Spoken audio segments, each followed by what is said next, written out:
If you haven't seen our other video on 10 other scams to watch out for while you're in Vietnam, click on the screen right now to watch that, then come back and watch this video. And now, onto the scams.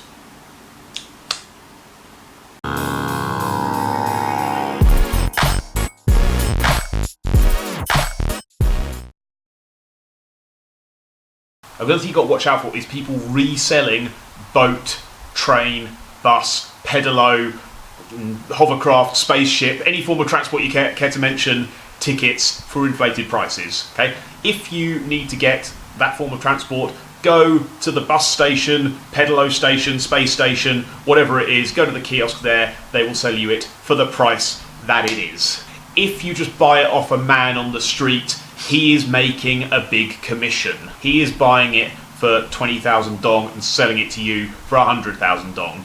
If you're fine paying that for the convenience, be my guest. That's fine. I'm not here to tell you what to do. But you could probably get it cheaper if you went to the official channels. So this can be if you're going to do like a tour of Halong Bay or something while you're in Vietnam.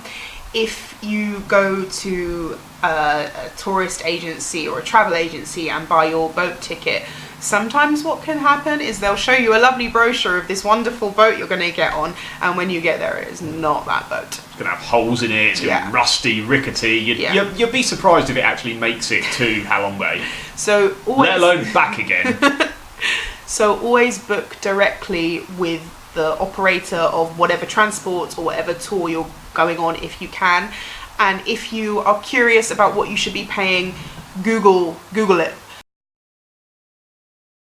The other thing to watch out for is the old massage scam. So there are a couple of variations of how this works. The first one is you will be approached by a sexy lady on the street who will be like, "Hey big boy, oh you're so muscly, oh I love your arms, do you want a massage, give you a nice shoulder rub?" I don't know why she's a chicken at this point.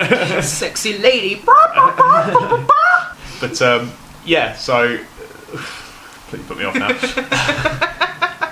She will not be the one giving you the massage. Sometimes they are, but that's a common tactic, is that she lures you in and then some other, maybe less attractive woman who you don't necessarily want massaging you is the one who's giving you the massage.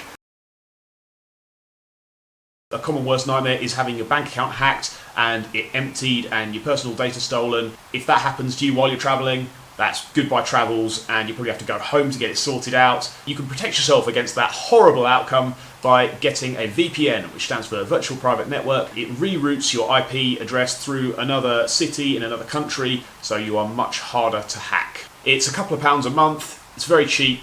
You can sign up with our affiliate link down below in the description. We do genuinely like IPVanish though. We would not recommend something that we don't use ourselves. We've been using it for quite a long time now, and we've had great experience with it. It's really safe, really secure, brilliant service, had great customer service with them. And you can also watch Netflix when you're abroad as well. That's another useful thing, is that in a lot of these countries like Vietnam, you are often unable to watch US Netflix or UK Netflix, wherever you happen to be from. But if you use a VPN, you are able to watch your favourite shows because they think that you are in the US or the UK. So get yourself a VPN and everybody wins.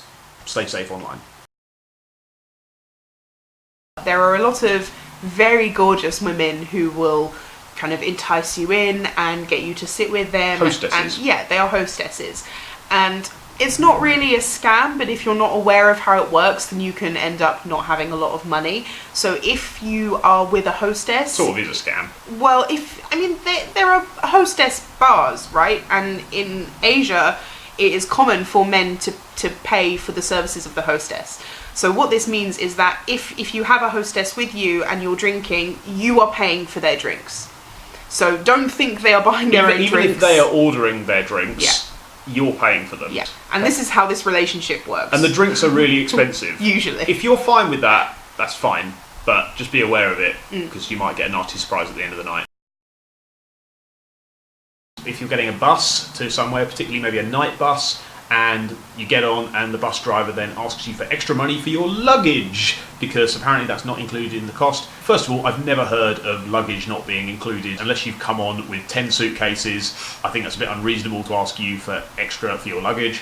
But if luggage is extra, then you should have it in writing somewhere, either on the website that you booked off, or on the receipt that you were given, or on the back of your ticket somewhere. It should be in writing. If it is not in writing and the driver cannot show you where it is written down, then you don't have to pay it. You can just report the driver to the bus company. It might involve you not getting that bus, but you know, it's probably worth it in the long run.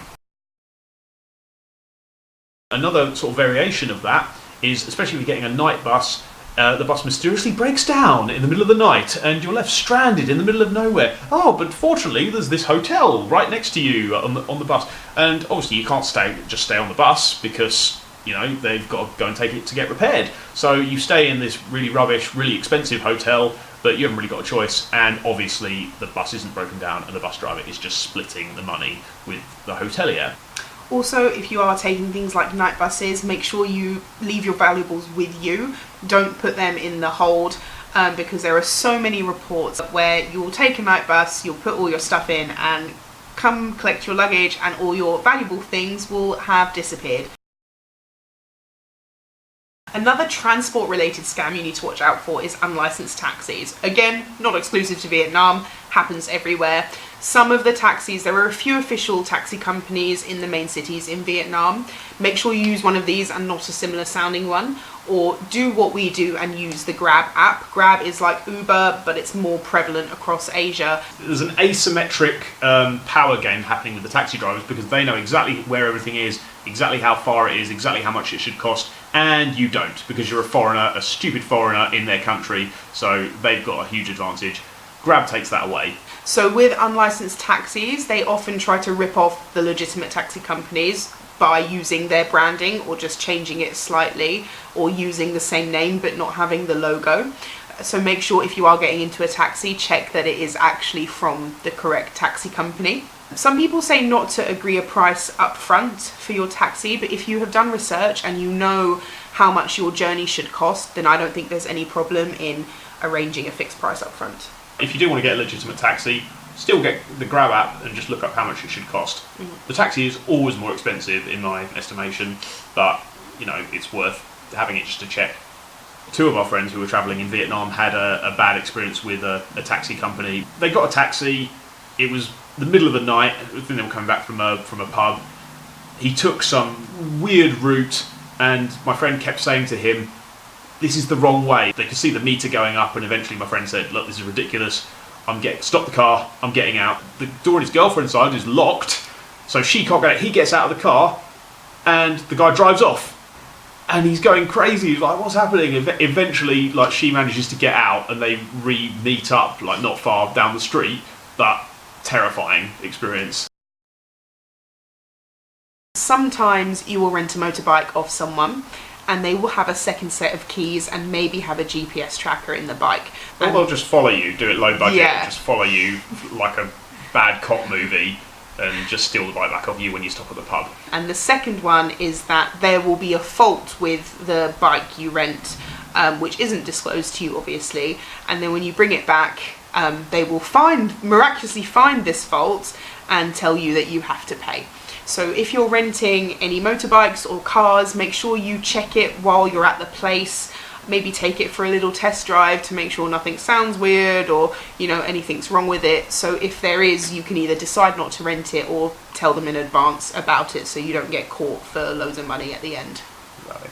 Just like anything else, read reviews, don't just buy it off a man you met in a pub. You shouldn't really buy anything you meet off people in a pub. I don't know, people used to do it in the 80s. We were in a pub recently in the UK and they actually had signs in the pub saying something like, do not buy meat. Yeah, no drugs or meat. Or meat selling. Livestock is to be bought or sold on this premises. Who's buying meat off someone in a pub? Like, you just have a jacket like, do you want some steak? I don't know, I got steaks. Got a lovely rack of ribs, sausages. bacon. Like, who does that? So this is not exclusive to Vietnam either. You should be looking out for this wherever you are in the world and wherever you are using ATMs, but it can be more prevalent while you are traveling, and it's a lot more inconvenient if you are not in your home country and you end up losing your card, which is the only one that has 0% foreign transaction fees. So if you're at an ATM, have a check of the machine, make sure there's no like loose parts in it, make sure nothing looks kind of weird, make sure there aren't strange people hanging around that seem to be there for ages, waiting for something like your credit card details. And if you can, use an ATM that's attached to a bank. Don't just use one in a poorly lit street in the middle of nowhere where anyone could do anything to it. Another variation on the massage scam is that you will be enticed in by the sexy lady who will offer you a massage, and you will put all of your valuables in a cubby hole. You see where this is going, and when you come back, all your valuables are mysteriously gone. Go online, don't get a surprise massage. Decide you're going to get a massage, find out where the best one is in the local area that's got good reviews, and go to that one. And don't bring so many valuable things with you. Bring like enough cash just for the massage. Don't forget to subscribe to our channel and hit the bell icon so you never miss a video. We've had to talk in this video a lot about the sort of the downsides and the dangers of Vietnam. Please don't let this put you off coming. It is an amazing country. The people are great. They're really friendly. They're really helpful. The countryside is beautiful. The cities are absolute chaos, but it's a really fun experience to be in. There are challenges, just like anywhere else that you might happen to go, and just be safe and look after yourself.